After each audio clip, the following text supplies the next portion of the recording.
so now I just wanted to explain to you how to actually form the the imperfect. It's pretty simple. It's more or less what you do with the, let me just put this out here. It's more or less what you do with the present and what you do with the preterite. You have, let me get here. Okay, so remember you always have two parts to a verb. Here's hablar, comer, and escribir. Those are their infinitive forms. They're unconjugated forms of the verb. So if I take the verb hablar, okay, my two pieces to hablar are its stem, habl, right there, and its ending, ar, okay? That ending just tells me into which of these sets of endings I would use. So for example, here are my AR endings. So if a verb ends in AR, these are the endings that you should be adding to it, okay? This verb ends in ER, comer, and so these are the endings. These are the endings that you should add to a verb that ends in ER. And you'll notice this verb ends in IR, and these are the endings that you should add to a verb that ends in IR. Okay? And you'll notice that the endings for IR and ER are the same, just like in the preterite tense. So usually ER and IR have the same endings. Okay? So when I conjugate a regular verb, and let's do a different one since hablar has already been given to us. Let's do like desear, or let's do nadar, to swim. All right? So I have nadar, okay? This right here is my stem. Whoops.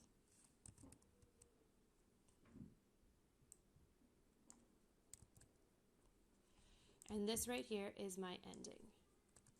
So the ending tells me when I start conjugating this that I am going to look here.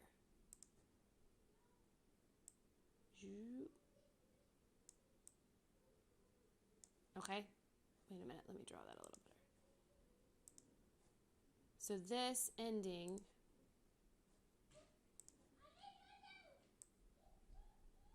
all that does is tell me that I am going to add these endings to my verb when I conjugate it. And when I start conjugating it, I am going to keep my stem. Okay, if it's a regular verb. So when I start conjugating nadar, what I have is nad, nad, nad, nad. So I would have, for yo, I guess I can just write it like this. Yo, I would have na, and then the ending that I would add is aba, yo nadaba. For tu, the ending that I have is abas, so I would have na dabas. For él, ella, let me do it like this. For usted, again I would have nad, and then I would have, for usted, aba. And then for él and ella, I also have nad, and then if I look, it's aba. Nadaba. For nosotros,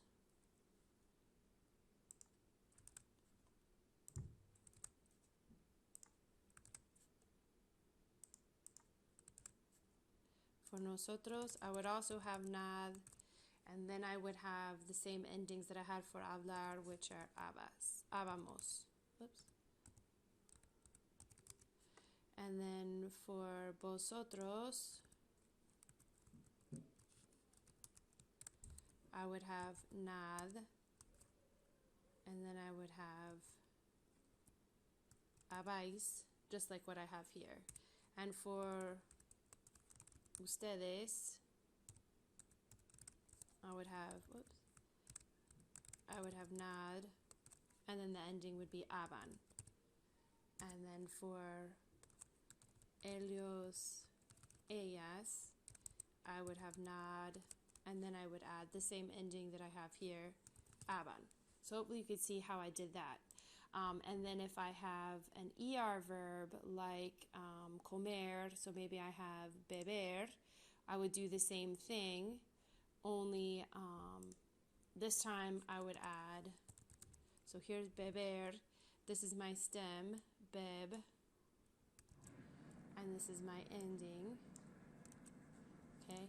And my ending again just tells me that I'm going to be, instead of looking at this column, this time I'm going to look at this column, okay? So when I start conjugating beber out, it would be yo, it would be beb, and then the endings are ia,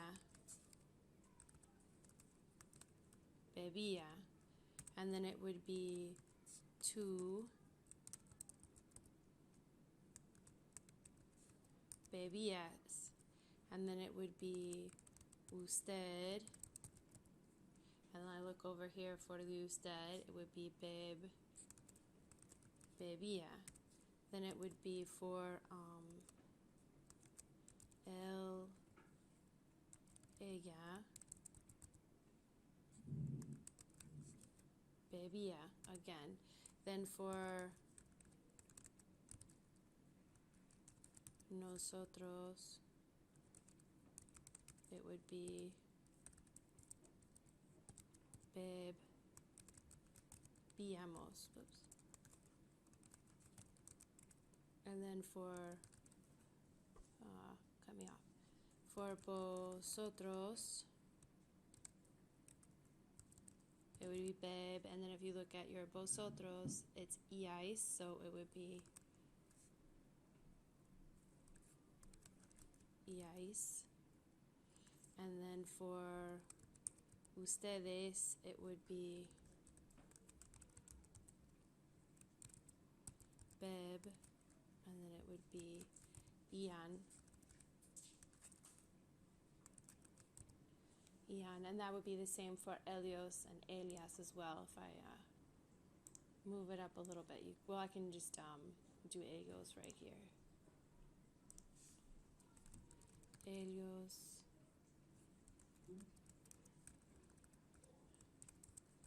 beb,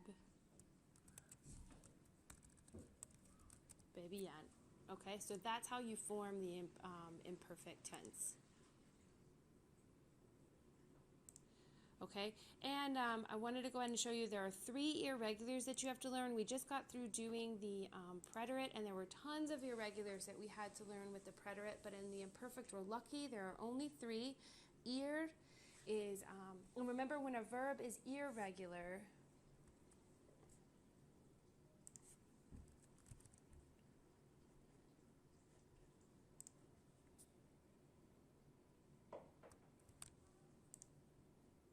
okay, when a verb is regular, you don't touch its stem and you add these endings to it in the imperfect tense. When a verb is irregular, that means either you're going to do something to its stem. For example, bear has the same endings as ER verbs. It's just its stem should be just a V, and it's a VE. So it has a stem change. That's what makes it irregular. Or verbs are irregular because their endings don't match up, or some sort of combination of the both. So if you look at ser, the stem should be an S. There's no S in the stem for any of these, and the endings that were added don't match ER endings at all. Ir, there is, it has no stem, so whatever you put in the beginning is going to be irregular because there is no stem to ir, and the endings are not ia, ies, ia, they're iba, ibas, iba, iba. So ir and ser are irregular because their stems and their endings are different from that of what you should see, and bear is irregular simply because its stem is different than what it should be. Okay, so to practice, here's an example.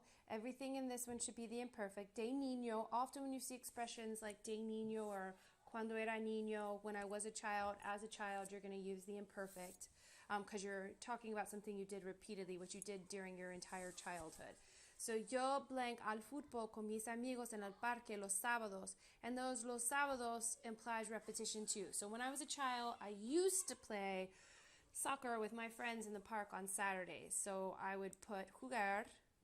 Jugar is not one of the three that's irregular.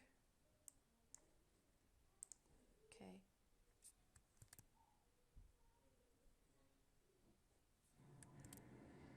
So it's this is its stem. We're going to keep the stem and we're going to add the AR endings. And if it's de niño yo, if yo is the subject, I'm going to add aba. So I just get rid of that AR and I replace it with aba. Okay. Then down here, con mis amigos en el parque los sábados. Después nosotros blank a la casa de mi amigo Miguel. So afterwards, we used to go to my friend Miguel's house because we're narrating. This de niño kind of puts the whole thing into the imperfect as a child. So afterwards, we used to go to Miguel's house, meaning we did this repeatedly, or we would walk to Miguel's house. So I would put caminar. Again, this is my stem. Okay, this is my ending. Okay, that means I'm going to use these endings. If it's we who are doing the walking, then I would go down here to nosotros and I would put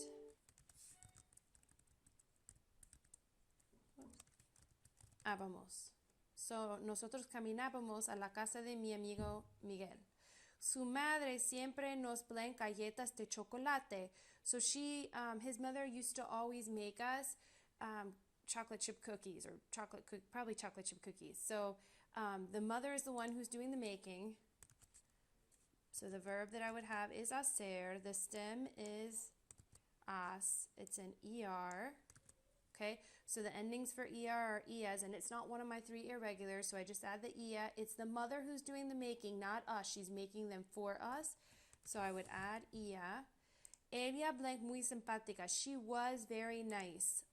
That is going to be ser. Ser is irregular. We're going to conjugate it for she. The spelling of ser for she would be era.